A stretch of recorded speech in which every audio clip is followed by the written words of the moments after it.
Welcome to VERITAS. Don't forget to hit subscribe and the notification bell so you never miss our latest episodes. Please like this video, comment below with your thoughts, and share it with others seeking truth. For more exclusive content and to support our mission, visit VERITAS7.com. The questions you always had. The answers you were never given. The place to seek the truth. Welcome to VERITAS. Tonight on VERITAS, our special guest is Charles Ross.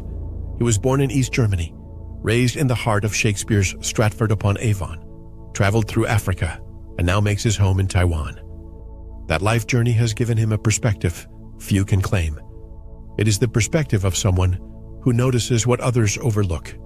Charles speaks of walking down streets in Taiwan and experiencing powerful déjà vu.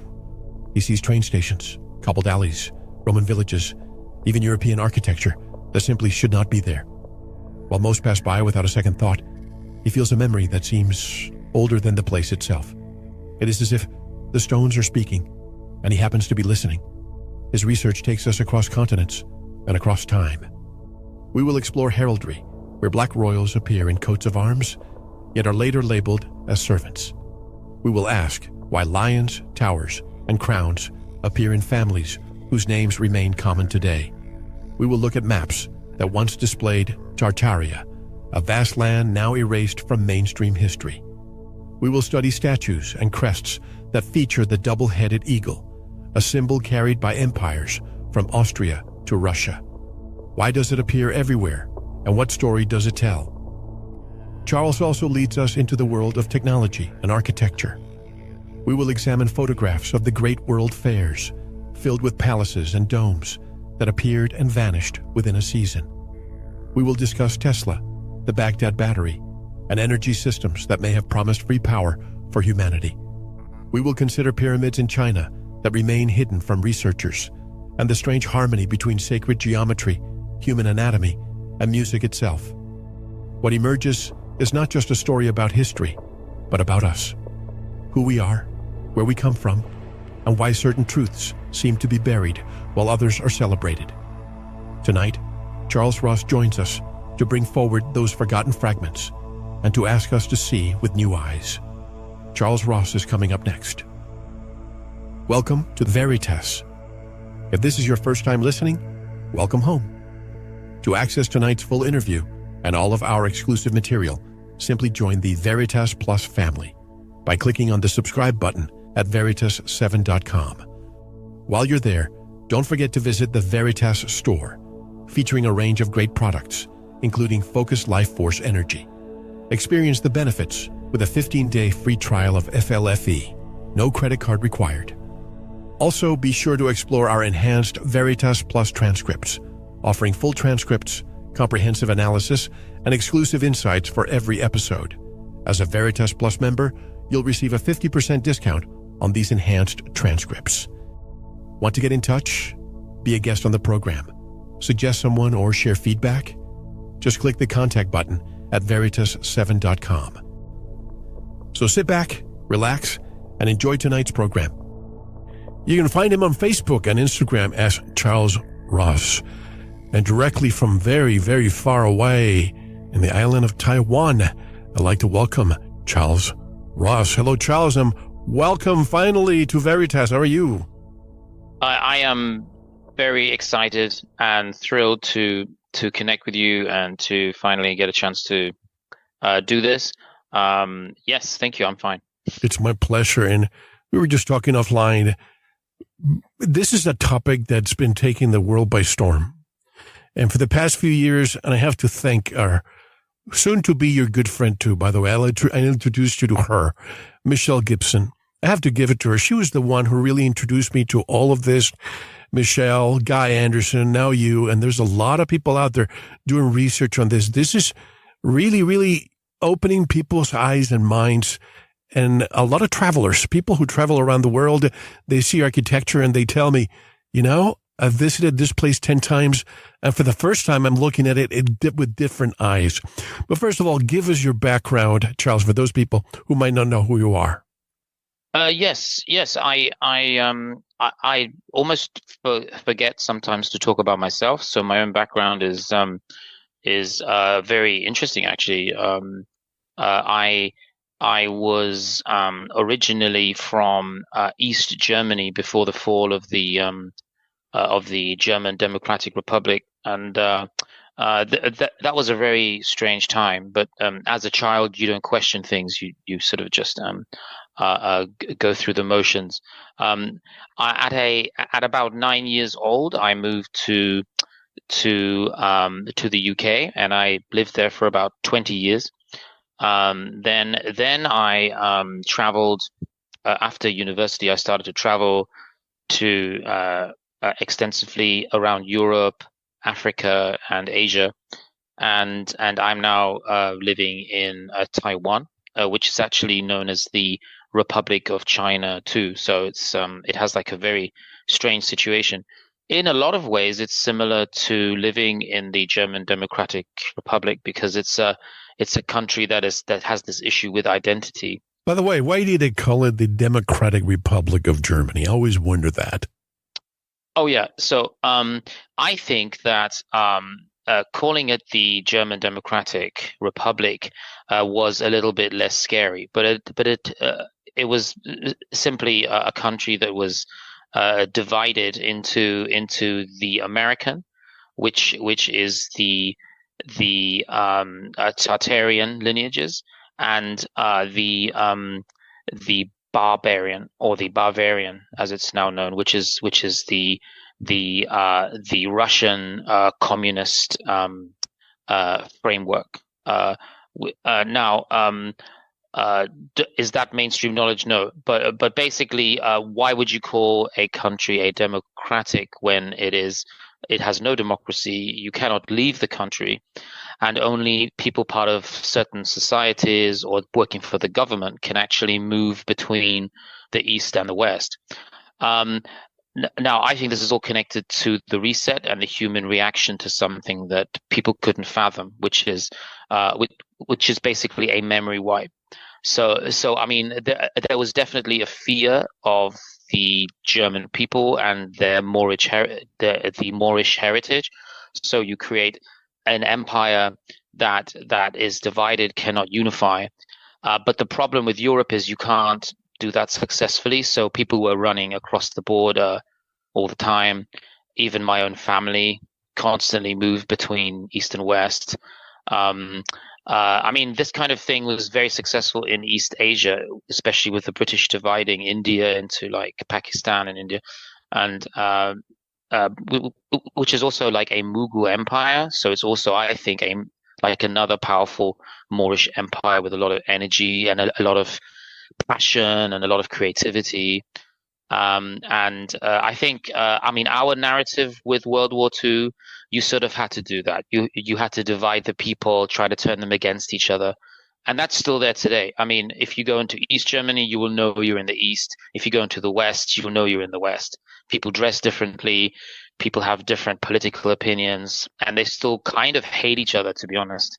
There's graffiti. When I went there last year, there was graffiti everywhere, all these kind of communist, neo-Nazi graffiti everywhere. So I think once that happens, the scarring of that goes on for many generations. So not a great place to live in a lot of ways, but in other ways, like there was less commercialism. There were only 3 different types of cars you could buy. All of them were Russian, you know. It was. I do remember a few things. But I think it's something I was embarrassed about in the past, but it's something that I'm so proud of now because I can talk about things that people often can't fathom. Like what like what do you know, people can't fully comprehend that part of my kind of early childhood. Yeah. By the way, before we go on, I just want to say something since we're talking about East Germany. I've always found it fascinating how what happened in November 9th, 1989, I don't speak German, but Gunther Schabowski, I believe this name was, a spokesman for East Germany's ruling Socialist Party. He was supposed to say something. He was supposed to say that they were allowed, the East Berliners and East Germans were allowed to apply for exit visas in the future. But he misunderstood and he ad-libbed and said, as far as I know, effective immediately without delay, which made all the East Germans just go to the wall, and the rest is history. So one little mistake made people just go back to freedom. Am I right in saying this? I think there are a lot of mistakes that were made. Nobody knew how it was going to happen when. Then I think because Hungary, the war kind of opened way long before it was scheduled to. And because of that, there were people already flooding in from the east to the west. People who were connected, people who had friends, family in Hungary. So it was a real mess. And I will never forget my uncle, who's actually visited me in Taiwan, walking up and down in the kitchen, just shouting, going absolutely insane. My mother was already in a relationship with a British gentleman who sort of knew what was going to happen, was working as an engineer in Munich, and was able to cross the border. So as I put the pieces together, like how did my stepfather cross the border constantly? What exactly were the rules? And I don't think anyone knew. So yeah, I mean the whole Günther Schabowski situation. He was not the only one. Every politician was making mistakes. People were resigning. People were just the guards were just letting people run across months before that. Yeah. So like my stepfather was able to cross the border nonstop all the time, even a year before. So yeah. It was a mess. It was an insane time. Yeah. So it was about time. It was going to happen regardless. It was going to happen because of Hungary. Yeah, the border was already open in Hungary, so people were able to go through Hungary and get into the West. So, and vice versa. Like Eastern Germans were sort of like had this desperate desire to leave the country. It didn't matter where they were going. Imagine you couldn't leave the country for your entire life, and all of a sudden the world is open to you. People were just leaving their houses unattended and just packing all their things. It's like that scene in War of the Worlds. Have you seen that Tom Cruise film? And everyone's just packing up and leaving, and there's like dolls and furniture and plates on the floor. Everyone, yeah, it was like that. It was absolutely insane. People. I mean, my uncle was never going to leave Germany because he had a large family there, but a lot of people were just taking their backpacks and just climbing over the wall long before the whole thing officially ended. And I don't think it would have officially ended if it wasn't for people doing that. And this is why I always say important. It's not a politically calculated situation at all. Yeah. This is why I always say to people who say to me, maybe we should try socialism or communism in the United States. And I refer them to Germany, because you had a country that divided into two, and eventually one group of people wanted to get out of one side. So if you see that in history, among the 150 million deaths that we had in the 20th century, that should give people, pause right there. Yes, yeah, but even the situation, if you think about this like cinderbox situation in a European country where people do have money and people are educated, and the elites and the highly educated people that can play with the law and hire their own lawyers are already leaving, traveling the world anyway. So yeah, in a country like that where some of these people also had which was my situation, which was a really sad one, which was like half my family couldn't see the other half.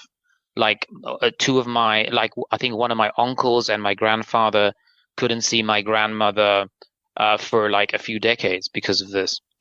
Even though he was a professor who traveled around China, he still wasn't able to see my grandmother.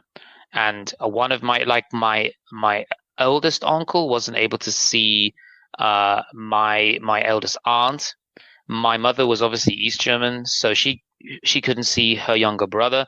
It was kind of Like North Korea and South Korea now. yeah, it was like maybe like North Korea, South Korea, but there was no going to work on factories that were on the border. There was none of that. Um, and I mean, when I see movies, it has never been portrayed properly. Never. Every film I've seen, I've seen many, even Goodbye Lenin, which was like. Want the full story? This is just part one. Now offering video interviews and discounted transcripts for members. Become a Veritas Plus member today at veritas7.com. The closest one that was made like a big movie, even that was it was fantasy, and it was always from the Western perspective, and there were these dream sequences because cinematographers kind of take over, and the movie becomes a spectacle as opposed to the real history. Yeah, but I'm glad nobody's made a movie yet. Maybe then I can do that one day. But yeah, but like from the East German perspective, there's never been any mainstream film. So Charles, you lived in Germany, the UK, Africa, and now Taiwan. So obviously that's a very unique path. And I think people who live in other countries tend to have their eyes more open, especially you lived in Stratford-upon-Avon, the land of Shakespeare. How did this shape your worldview and the curiosity about hidden history? Well, I mean, I always say that I think that was the best place on earth to learn the English language, which is actually Hebrew in a reverse, which is something that I don't think you would learn if you were, let's say, in any other part of the UK. I met really talented people. I was able to learn English through Shakespeare, which is, I think, the way it's supposed to be learned. I then later found out that Shakespeare wasn't the person that I thought he was. That Shakespeare was actually a collection of various works that were left behind by the Normans and the subsequent Moorish Empire. And then it started to make more sense. Unfortunately, at the beginning, you learn that Shakespeare is a Caucasian white male who was born in Stratford, then moved to London and started writing amazing plays about the Moorish kings, and such as Othello, for example, and Venetian history, which is pretty much the center of the Moorish Empire after like the 11th century. And when I started to realize that, because I hung on to that for many years, that Shakespeare was a man from the UK who was a white man just like me, and that Stratford-upon-Avon was his kind of birthplace, and that Anne Hathaway was his wife, and that she lived in Anne Hathaway's cottage, and my mother used to work in Anne Hathaway's cottage. So learning these plays was there was never a point where I was like, oh, I don't want to study this play today. And it was part of our curriculum because we were in Stratford. So everyone was studying Romeo and Juliet, Midsummer Night's Dream, Othello, King Lear, Macbeth. Yeah. So Much Ado About Nothing. We watched the Hollywood movie versions dozens of times. So it's part of our curriculum. It's part of our exam, and I loved it. And I think I was probably the only one who loved it, because most students do not enjoy Shakespeare because of the verbiage, the old English vocabulary. But no, even today, Hamlet is my favorite play of all time. I especially the Hollywood movie versions, I absolutely love when they adapt like the ancient European play into a modern scenario. Even Titus, there's just some incredible adaptations of that play. So yes, it's probably the best way you can learn English, because it's the original English. It's the way English was designed by the Trojans who escaped to Europe after the fall of Troy. If you do something passionately, you will do it to a point where no one can ever challenge you, because no one's been that far. And I think I'm one of those people. And then obviously now I'm teaching. I've been teaching English for like maybe 16 years. So I wasn't teaching English to the point that I had to. I always try to go further. I always try to blow everyone's mind using the English language, telling them how the words were made up.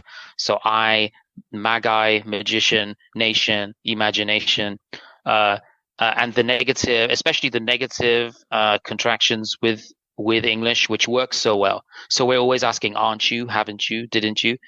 Because we are then fully comprehending English, because it's supposed to be the negative Hebrew. Yeah. And I actually first realized that when I watched Darren Aronofsky's Pi, and I've watched that movie dozens of times, just like Dinner with Andre. Like if you can speak English, these movies become real. And I mean, in the end, I did my dissertation at university in Birmingham on No Logo by Naomi Klein. That's a book that I've read many times. So I started to spend a lot of time trying to make friends with people that were like activists, because the UK is a great place for that. There's a lot of activism. There's a lot of or at least there used to be a lot of young people doing like salsa dancing clubs and just chatting about the world. And I think people are drawn to London. London has always been such an important part of the world, very magnetic, like a very ancient totalitarian city with a lot of energy, a lot of powerful energy there. So I mean, learning English through Shakespeare, I think made it easy. Yeah. Too bad what's happening in London right now. You probably are following the news, how a comedian, by simply saying something online, he's been arrested. So freedom of speech, when that goes, civilization goes with it. But you mentioned William Shakespeare. What I'm trying to do with these episodes of Tartaria is basically unlearning what we've learned from academia, from schooling. William Shakespeare, you're saying that was a collection of work. Who was really, because some people have told me, oh, that was Sir Francis Bacon and somebody else. Who was Shakespeare? Was he real, or just a collection of work, an amalgamation of something? Yes, without a shadow of a doubt, if you want the honest truth. As much as I would love to say have some kind of a romantic answer, like he was a great English playwright, this is a collection of work that was taken and placed together in from various sources, not just England, various people that were using the English language, and it was put under one simple, easy to understand collection of works attributed to Shakespeare, who, just like Napoleon Bonaparte and almost every important historical figure, is not real. It's just a reincarnation of Apollo, a reincarnation of great Moorish kings of the past that we've forgotten about, the great Trojan kings of what is today called America, which, So I will give you the truth every step of the way. That's how I get more information, truth from my own ancestors. So I want everyone to do this. The percentage of people that do this is so small right now. But this is the next level of our ascension, of our higher consciousness that we absolutely need now in order to go through the next stages of human history, of human evolution. But isn't this connected, for example, King James, the King James Bible, for example, is another one of those stories. You had Mary, Queen of Scots, who was a Catholic, who's the mother. And I believe King James I conspired with the aunt to get rid of his own mother. And then he also had a relationship with somebody at what's known at the Buckingham Palace. Long story short, if all of this happened, how do we believe the translation of the King James Bible? Oh, we should not believe the translation of the King James Bible. Absolutely not. That was a bastardized version of the Holy Scriptures. That is one of the, I would say, one of my top 10 most negative and low frequency events in the history of the human race. what King James did to the Holy Bible was Luciferian, sadistic, and I think that's been nice because he not only rewrote entire sections like the Book of Job, he also removed many books. I would say it's quite logical for me to say that he removed more than 20 books. The exact number is, I would say, about 22 books from the Bible. Yeah. So what we have is not the whole Bible anymore, thanks to King James and his ability or his power at the time, and the limited number of people that were able to read and write. So yes, to remove knowledge of the Bible, then rewrite it in order to control the masses. It was a tool to control people. There's still a lot of truth, especially the first 5 or 6 books. There's still a lot of truth there. He wasn't. I mean, all the people that were working for him at the time, the scribes that he had, the researchers, obviously were not as powerful as God. So most of the connections can still be made. Yes, but what happened was dangerous. It was something that we may never be able to fix or solve. But yeah, there was supposed to be 88 books in the Bible, and the Bible, or the oldest Bible, is to be found in Ethiopia. Yep. Yeah. So yes, 88 books. The magic of this is it's really all about sound. I believe, and I have believed for quite some time, that we live in a realm created, built, designed by frequencies, sound frequencies. So if we get the correct sound frequency, we can heal ourselves, we can manifest things. There's all kinds of possibilities there through sound. Not to stay with the Bible, but then you had the Schofield Bible. You probably have you heard about that too? Talk about bastardizing the Bible. Another time. Yeah.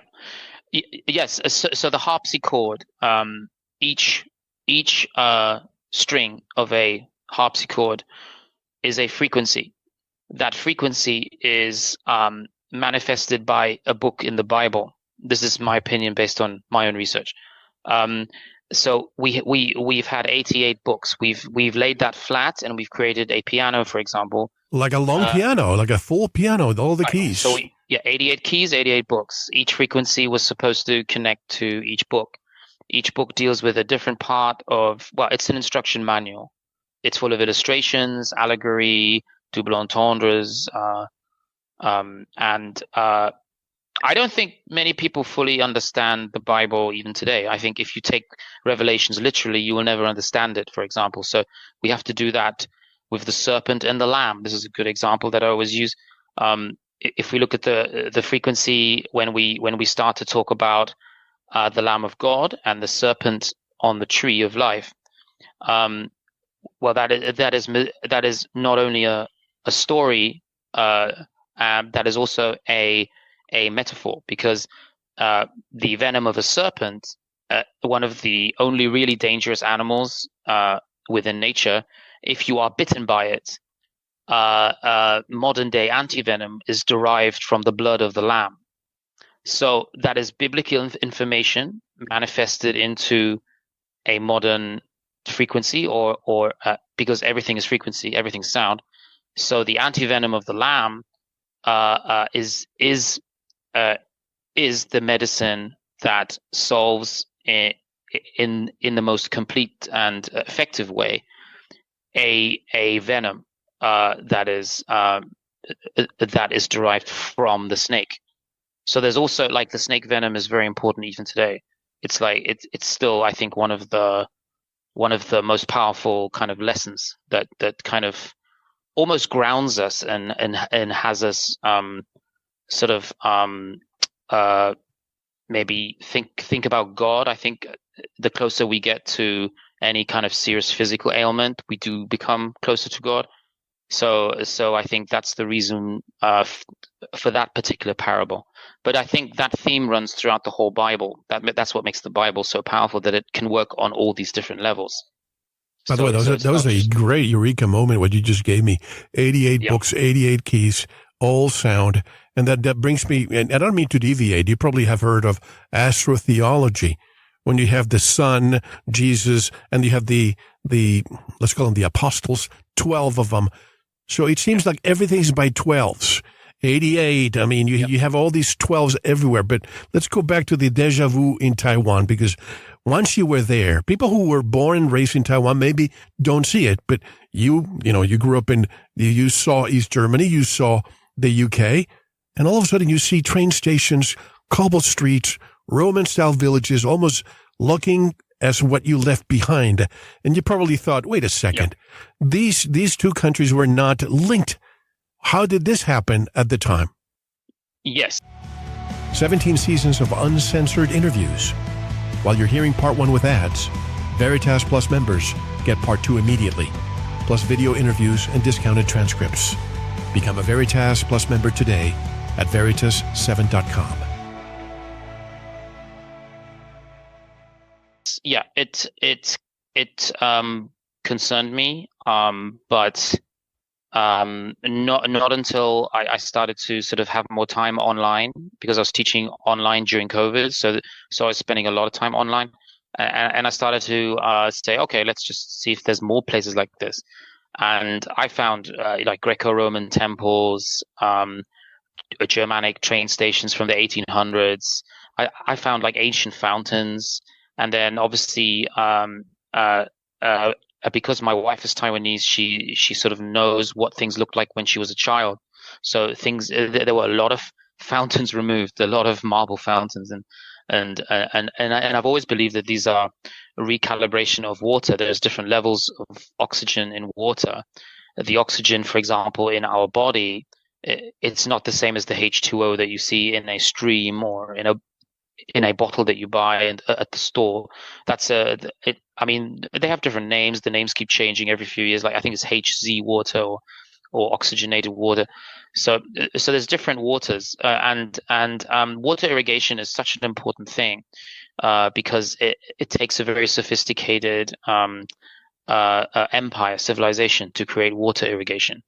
So when you see that these cities have water irrigation, Roman piping, this kind of terracotta piping design, when you have fountains in the center of the city, and as you say, cobbled streets.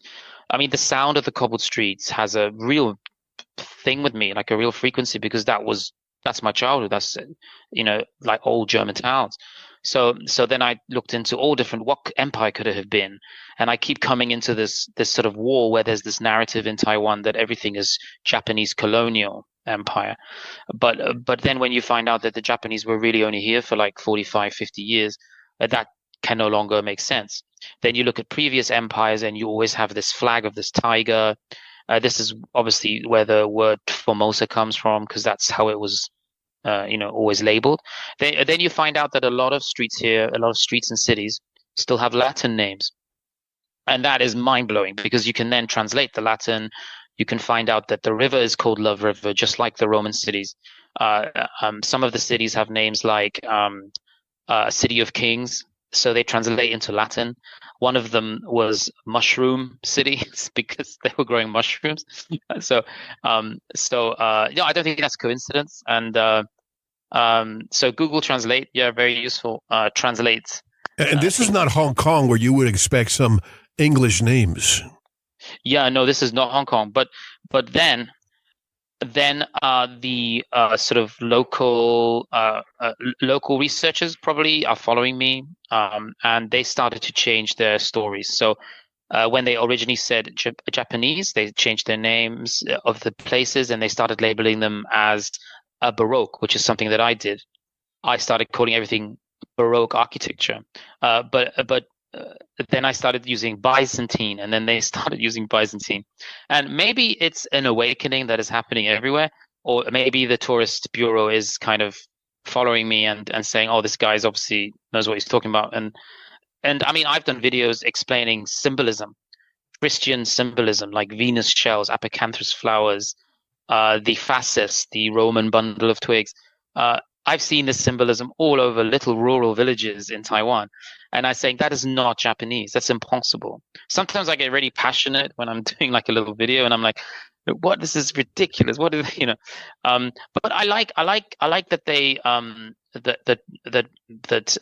sometimes the narrative is completely wrong, because it means that maybe what I'm doing could really change something, yeah, it's not Japanese. The railways weren't Japanese. The railways were here years before, like Osaka or Okinawa, like any of those Japanese cities had their own railways. So it was not the Japanese. Some of the steam trains have been removed from, especially some of the tourist areas in the mountains, like Alishan area and Pingchan. Some of those little kind of famous train stations, I suppose, in Taiwan, where people do go and foreigners do visit. So they've removed the steam railways and replaced them with diesel ones that kind of fit the narrative more. But I've already been here for over 10 years, so I've got a record of those original steam trains. And they said they never built them in Taiwan. There was never any infrastructure. I don't believe that. I think they were constructed here. I think this was a Germanic empire. I've linked it to what I think could be Prussia, which is an empire it's an empire that no longer exists. Yeah.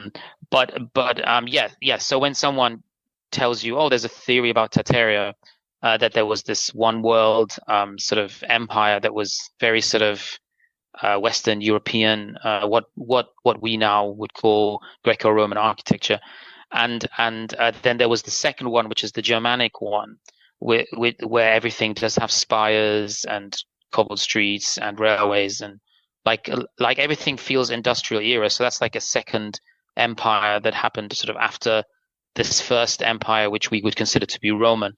But after a while, when you read the narrative or any kind of history book, you do realize that we've been guessing for so many years, and we really, a lot of the things that we've written down cannot be true, and that is exciting, because it means that we're all starting on the same kind of level. Almost, we're all starting at the same starting line. Even if you had like a master's or a PhD in history, the information you've been learning was not accurate. So that's why I think the research does ring bells with people, and it does kind of fit. And then obviously America, if you start exploring the narrative of the United States, where you're talking about a 250-year-old civilization, but you have these massive courthouses and small towns that don't really that support millions of people instead of 100,000 people, like St. Louis, like Chicago, like the history of especially Boston, Massachusetts. I mean, there are people online taking photos now, because everyone has a camera these days. So everyone's like, comparing information, and there's numerology and symbolism that I think, if you understand the numerology, especially if you count steps, if you look at windows that are halfway underground, you know that building might have been flooded, and that you're walking on the residue of some kind of flood. Now, I know what that is. I know what that flood is. So I know where that sediment came from, and I know that our timeline was changed so that we would never work that out. Well, let me add a couple of things. That what you're saying is so interesting. When I think of what you said about what people call it a basement. Take Louisiana, for example. I go to New Orleans all the time, and I walk and I see these half windows, and I tell my wife, "What's that?" "Oh, that people are building their basements there." And I say, "Wait a second, the town is already underwater. They have problems with flooding. Why would they even build that?" And I remember many decades ago when I went to Germany for the first time, I landed in Frankfurt, and I saw the city of Frankfurt, and I said to myself, "This does not seem right. This is an old country, but you have all these buildings. Oh, it's because of the war. They had to rebuild again, and all these, square buildings. And then you go outside of, Frankfurt, and you see these beautiful, beautiful architecture. And then I learn about Dresden, Berlin, and so on. And it makes you wonder if every time we start remembering or evolving to the point where we question the narrative, to the point that the controllers, let's call them the controllers, they can no longer control us, they immediately do a reset. What's your take on this? Yes. So I don't like to attribute too much power, or especially the cause of the reset to humans. I actually have a theory that this is a biblical prophecy, and I think that every reset is very much a biblical event. I think we are living in biblical times, and when you study architecture, especially the symbolism, uh, um, uh, you start to realize that there were letters that didn't exist, especially in the sort of 16th, 17th century, and the letter J didn't exist. So if you see the letter J, I almost presume, and I am presumptuous with a lot of things until I take it home and I analyze it, because I'm the biggest critic of my own theories, and I think that's important. That's the only way your theories can evolve quickly. So the letter J, which in Germany would be placed in front of a date to simply mean in the year of, yeah, because J means Yara. Yeah, if it, I mean, it's easier if you speak German, I guess, but if I knew Latin, that I would probably be much further ahead. It's not Yesu If I then. knew Hebrew, I'd be even further ahead. But yeah, if you know German, you understand the letter J, what it was put in there. It's a religious symbol. We can't think of these as like 26 letters, or So it's not Yesu. It's not Yesu. Right. Okay. Jesus' name never had the sound J. The sound J is Satan's again, the religion of Satan. Obviously, we have to accept the fact that if there is a very powerful fallen angel by the name of Satan, Lucifer, Beelzebub, yeah, all the different names. One of his names is Janus, and Janus is the god of time. So time is also a Roman god who has two faces, one facing forward, one facing back. So it is my firm belief that the idea of time, even the concept of time, is one of our biggest stumbling blocks. If you separate everything, if you decompartmentalize or separate all of these belief structures that we rely on just to wake up in the morning and say hello and make breakfast, we're kind of not, we're really not helping ourselves. Like, if we all end up doing the same thing, we can't look beyond the veil. We can't open that curtain and find that the real Wizard of Oz is just a man who discovered electricity, who's playing with lights. So time is just another low frequency concept. You don't need to look at time. Time does not apply to any of this at all. If you give yourself a timeline, you can't be in biblical times because it's 2025. Jesus was born in the year 0, and everything important happened before that time. But we are very much in the middle of this. I have, for some reason, been chosen to accept a lot of this information about timelines by a researcher who I don't even understand.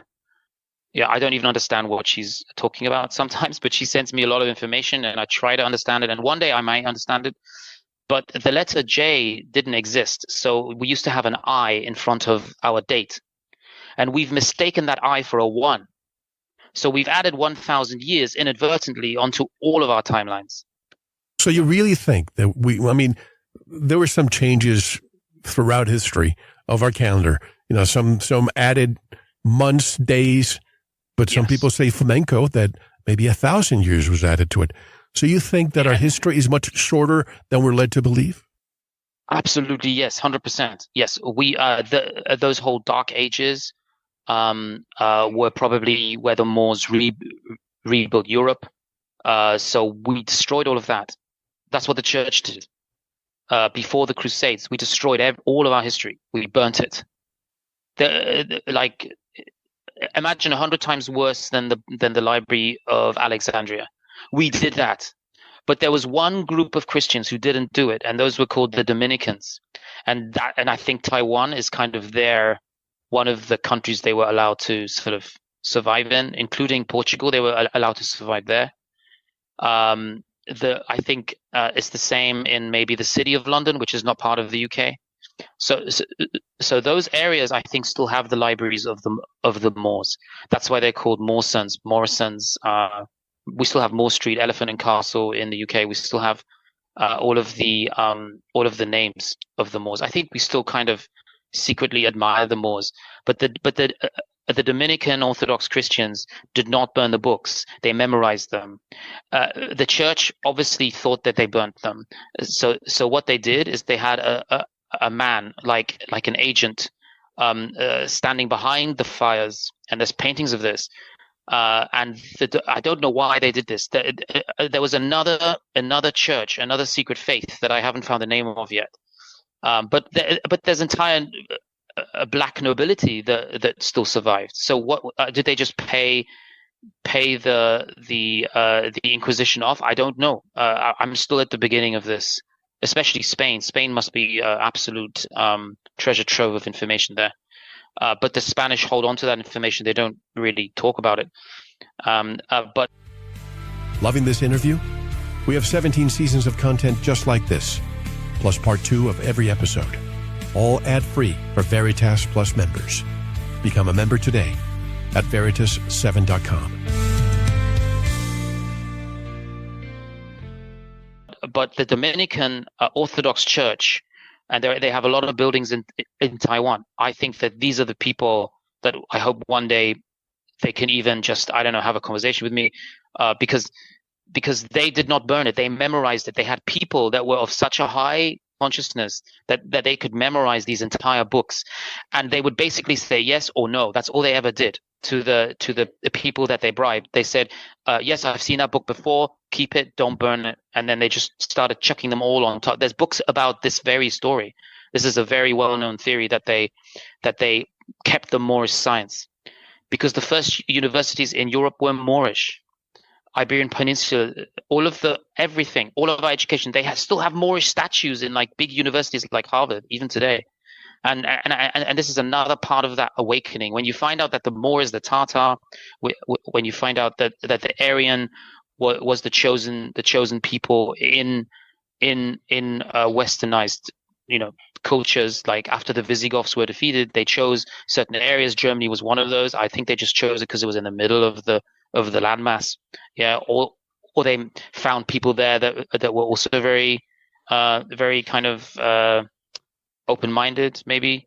But they definitely chose them. But they had that Egyptian knowledge. They had all of that information, all of that knowledge. They knew how to manipulate electricity, which is the Ankh. The Ankh is basically a manual as to how to use electricity and how to harness it. Yeah. This is also interesting because a lot of people don't know that you have the Dominicans, you have the Augustinians. I went to a private Catholic school with the Carmelites, but then you have the Jesuits. And I think the Jesuits are the ones keeping the key and hiding all of this from us. But if they didn't hide that from us, we wouldn't search for it. We wouldn't kind of prove that we are ready for that information. The biggest problem, I think, in this three-dimensional reality that we fell down to, because we were at 4, 5, 6 dimensions. We were traveling in vortexes. We were creating pyramids. The proof is in the pyramids. Not the pyramids in Egypt, the pyramids in every country. Okay, because every country had this high frequency. There are blocks there, large granite blocks that no human could have ever moved. We attribute it to aliens, giants, but we just don't know. Nobody knows. Anyone who tells you they know how the pyramids were built is lying to you. We are not at that frequency. I hope we can get there again, because we obviously were there, and then we were kind of leveled down. The Cynocephali were leveled down. The Basset followers were all leveled down. And now they have 4 legs, and they have no real consciousness. If you look at the world the way I see it, it's a different place, and it's a completely different place. And sometimes I go a bit too far with people, and they're not kind of ready for that. It's a horror movie. We're living in a very, very scary horror movie. We have to have multiple sentinels and guardian angels just to survive, just to get to the age of 80. There are invisible dragon creatures that are celebrated actually in Taiwan because of the Taoist faith. They celebrate all of these creatures. Like, I think your phone is a very powerful access into this world, because it is your own private black mirror kind of thing.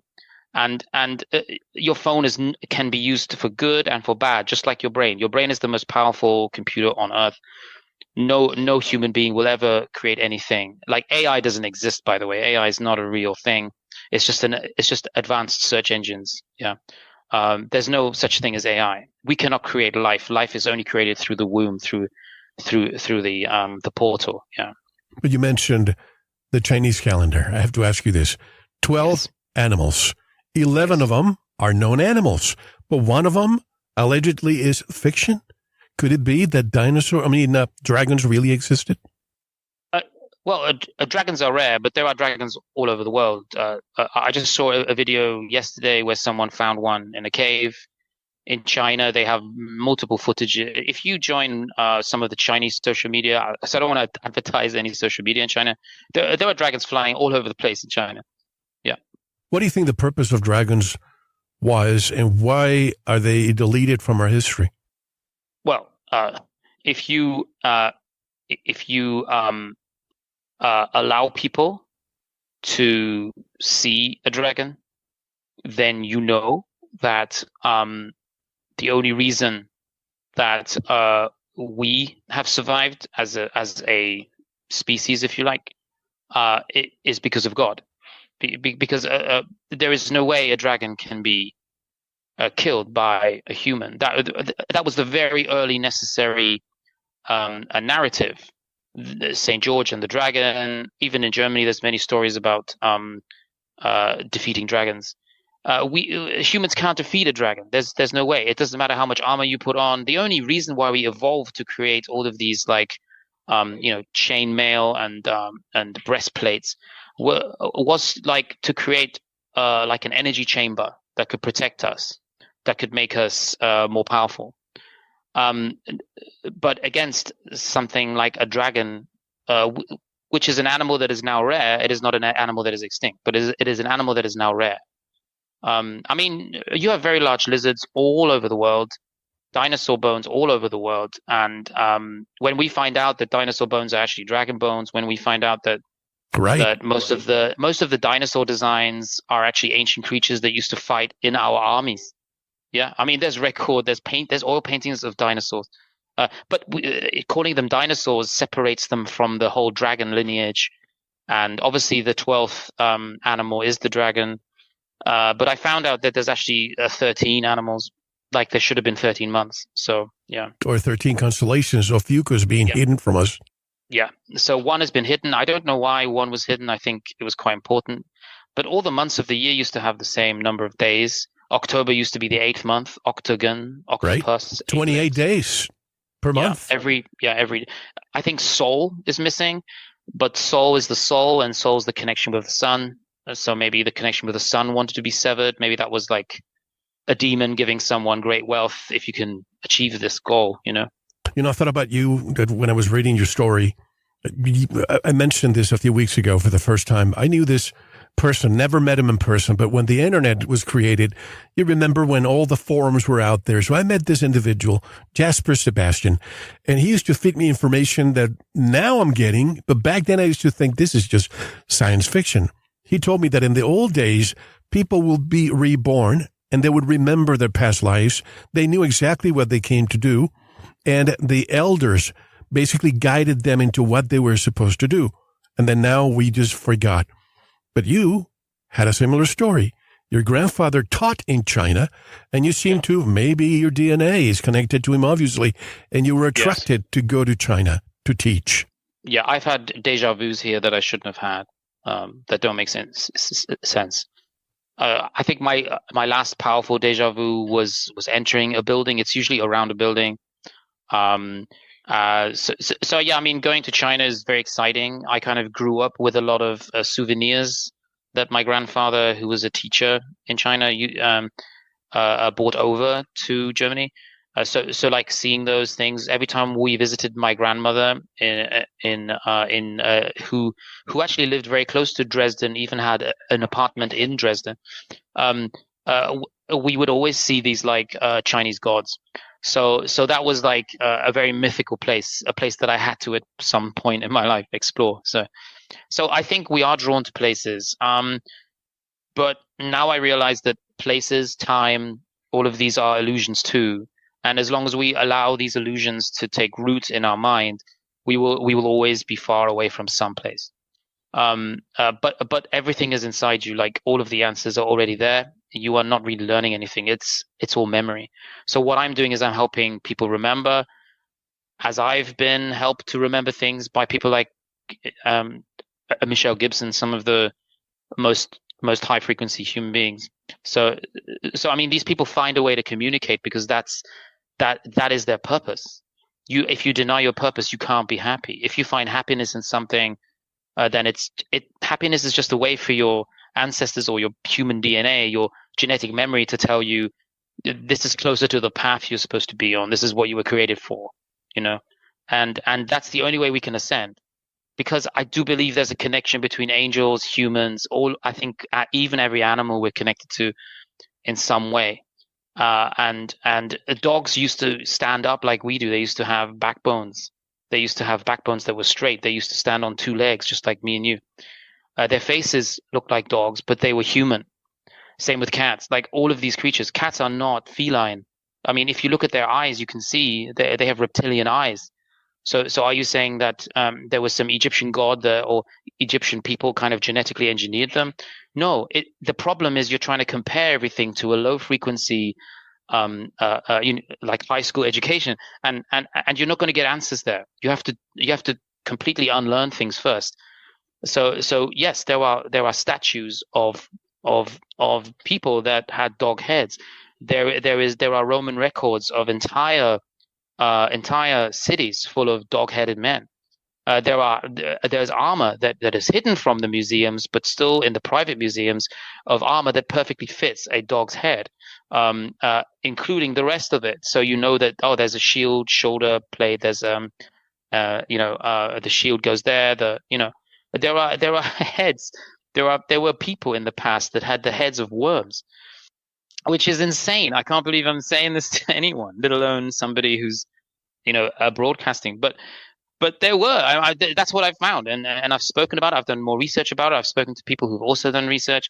There are statues of these people all over the world that never wanted to show their face because they didn't look human.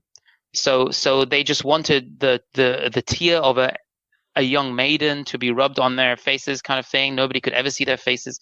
You would pour the food into the helmet, and they developed these beautiful ornamental suits of armor, these beautiful shields and like plate armor, because they never wanted anyone to see them.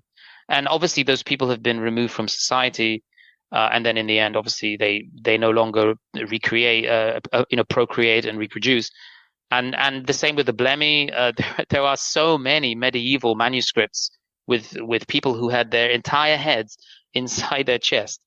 It's insane. Like I saw that without a yeah, it's almost like they're beheaded. Yeah. But you see the first time you see it, you're like, that's ridiculous. You're making us look like idiots by posting this stuff in different groups. But then when you look into it, there are Chinese myths about these people. Then you start looking at like, have they been placed into modern culture already without us knowing, as a threat to the higher ups that know that they don't want any more truth coming out, so they accept those. I think SpongeBob is that kind of thing. Mr. Potato Head, Humpty Dumpty sat on a wall. Like all of those things, I think are remnants of our past, and fairy tales are just the oldest stories. When you look at the definition of the word myth, that means sworn statements by priests and kings. So what if in the past, when you see all these magnificent buildings, if they have the technology, and not horse and buggies, but they had the technology to build that, and they probably had energy from the ether and the rest of it, what if they have the ability to create what we call fiction or, urban legends, like a minotaur, the centaurs, all these hybrids, chimeras that, are now considered mythology? Yeah, yes, I think that. I mean, when you look at like Urbano's 16th century map of the world, and every country had its own sort of various flora and fauna. And you see like pictures of koalas and a country called Australia, but it's like it's 100 years before Australia was discovered on our sort of timeline. And then you see all kinds of creatures there, large like leviathans, chimeras, as you say, uh, and then other cultures have the same creature too, the same anatomical features, and it. I mean, are cartographers all copying each other? Because I think they were. I mean, I think it's a really well-known fact that cartographers were protected. They didn't have that much freedom because they belonged to the king, because the king was using them to send his envoys to different parts of the world to conquer, to trade, right? So people's lives depended on this information. I don't think they were protecting these maps. They weren't sharing them with other people. Like, I mean, today if you want to find a map from the 16th century, it's fine, it's easy. And then you can find these countries that have been removed. But that's just people hiding maps so that they can secretly, build their own, fiefdoms in different islands. I mean, Japan accidentally, I think a year and a half ago, discovered 14,000 islands. So we are not in a part of human history where we know our realm, because a satellite surely would have picked those up. The Japanese government literally said we found another 14,000 islands to add to the 7,000 that we already knew were there.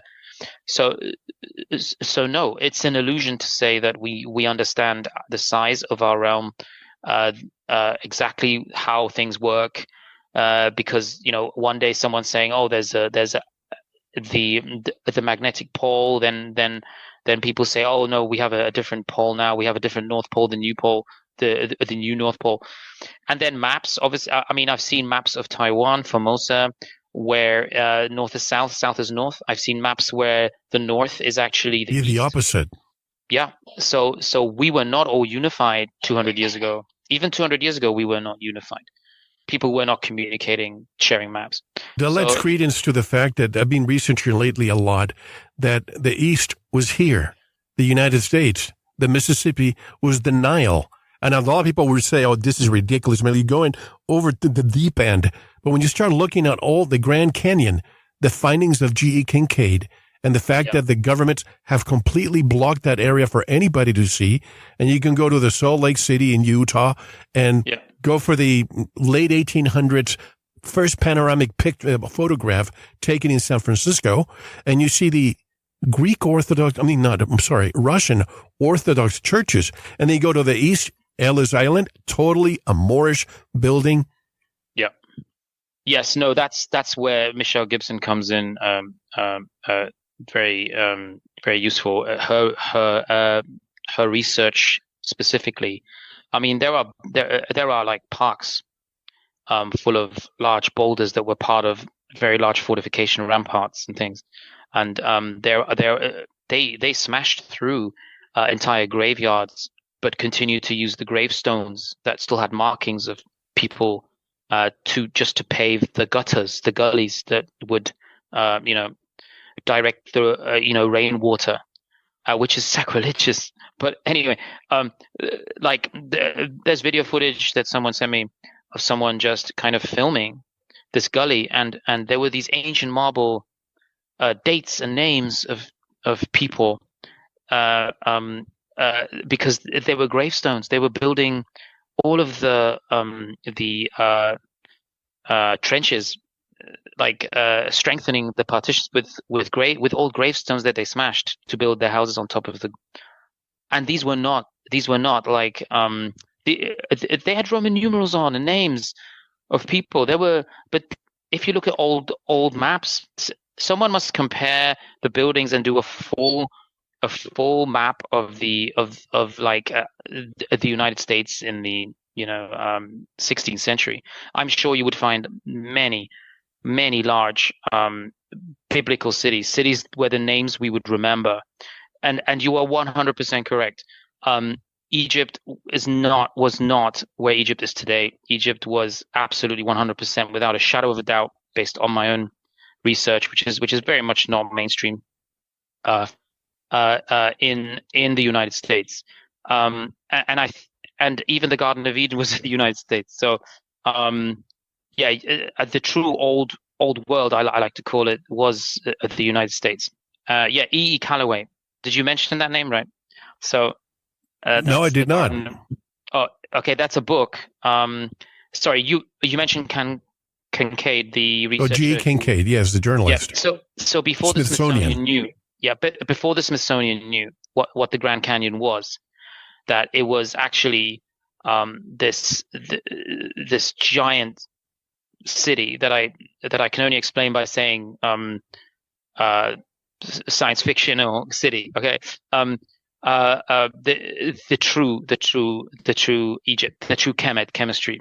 So through the Grand Canyon was this trade route, between Africa and the United States, which I believe the original name for the United States, America, was Ta'amari, for the love of Mary. And the Valley of the Nile, Garden of Eden was Florida.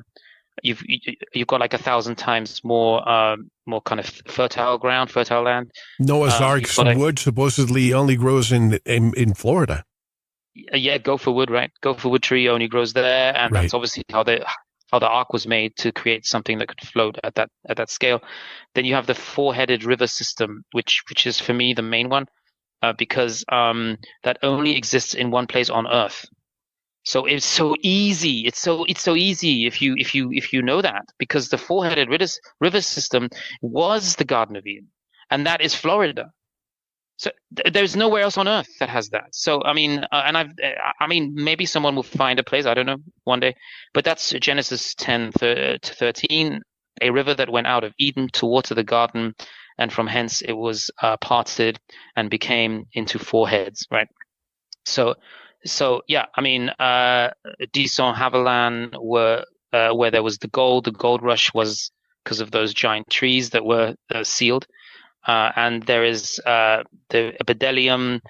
There is a band called I think that came from there that had used that name. So you got the onyx stone, which I found out is one of the only stones that it focuses light. Now this is Aaron's breastplate, which focuses light. That's not diamonds. Diamonds don't do that.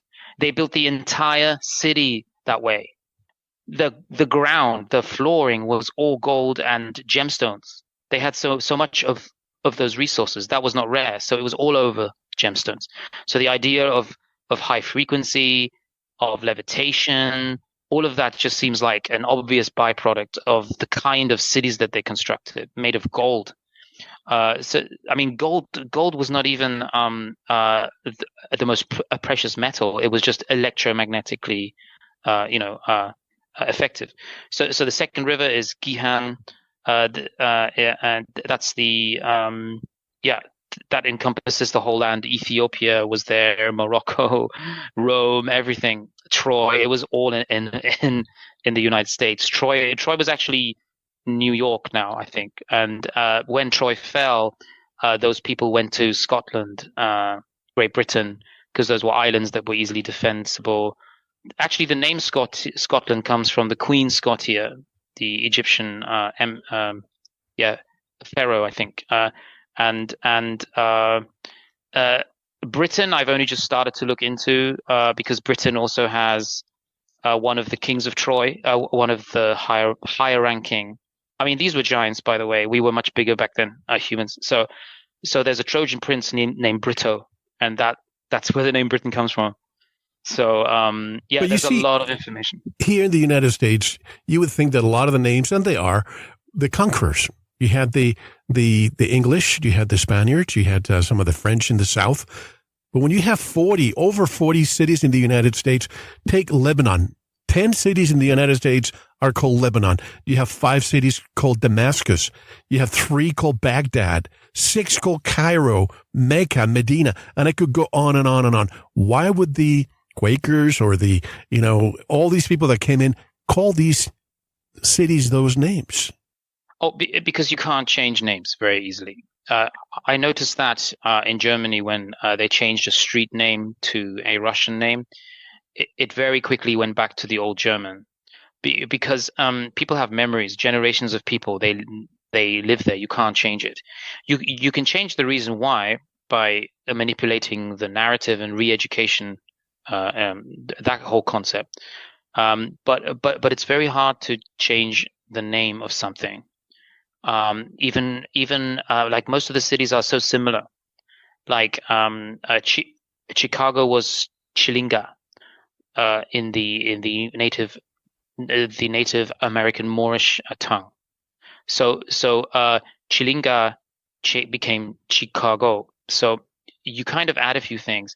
Germany used to be Kermani because German people originate in Iran, where there's still a city called Kermani. So like Germany is not called Germany by German people. It's called Deutschland.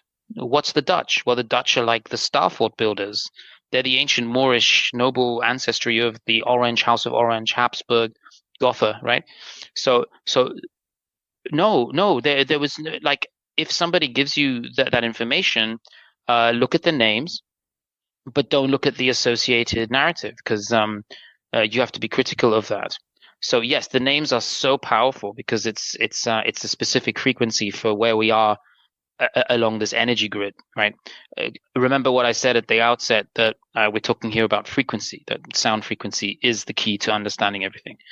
So we can't make those sounds. I think you have to be a Moor to have that palette to make those sounds, to really manifest things. But I believe that a lot of people have a very strong Moorish lineage, like the Irish, and I think there's a lot of power. Even the people there, I think there's a different type of melanin, and I think it's mirrored by different levels of mercury. So you have like red mercury.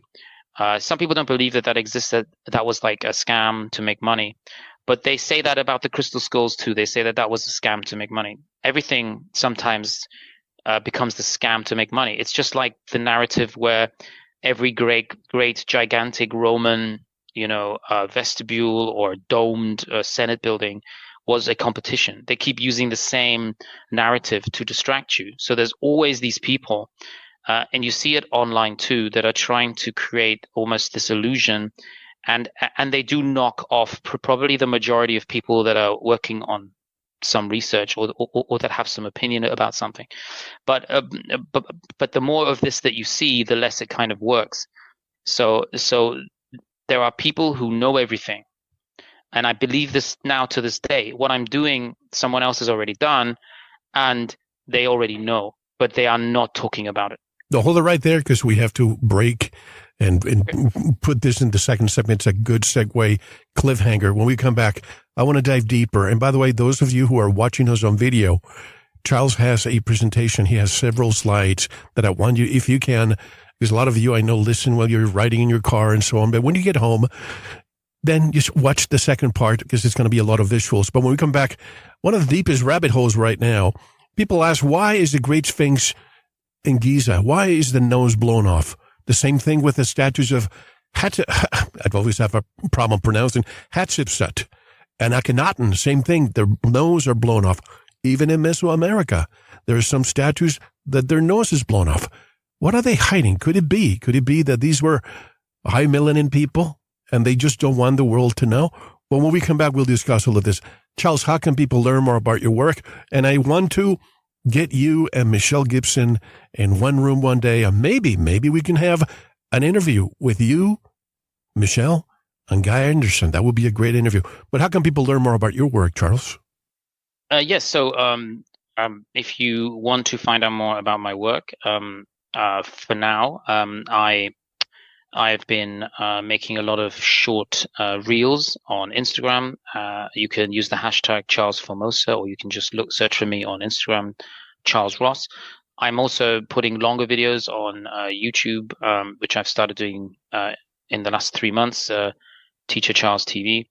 Also, I am on Facebook, Charles Ross, and I also have a TikTok, Yes, TikTok, Teacher Charles TV, Charles Ross, Charles Formosa. These are the hashtags. Yes. Also, I do post a lot of my larger resolution images. If you're just interested in maps and old archives, on Pinterest, Tumblr, Flickr. I have a lot of sort of older social media accounts too. But yeah, I think pretty much Charles Formosa and Teacher Charles TV and Charles Ross should be the main hashtags. Excellent. One more hour. And when we come back, we're also going to discuss the history of America, its presidents, also where the Garden Eden was. You mentioned that it was here in the United States, but where? And so much more that you don't want to miss. This is Mel. We have one more hour to come with Charles Ross. Here's a track from Truth Frequency. You won't hear anywhere else. If you like what you hear, you can get the full track at veritas7.com on the page for today's guest.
Thank you for listening to the first part of this important Veritas episode. To hear the rest and access all of our exclusive content, head over to the Veritas Plus member section or click the subscribe button at veritas7.com. While you're there, don't forget to visit the Veritas store, featuring a range of great products, including Focus Life Force Energy.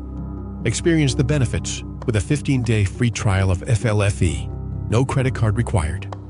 Want to get in touch? Be a guest on the program? Suggest someone or share feedback?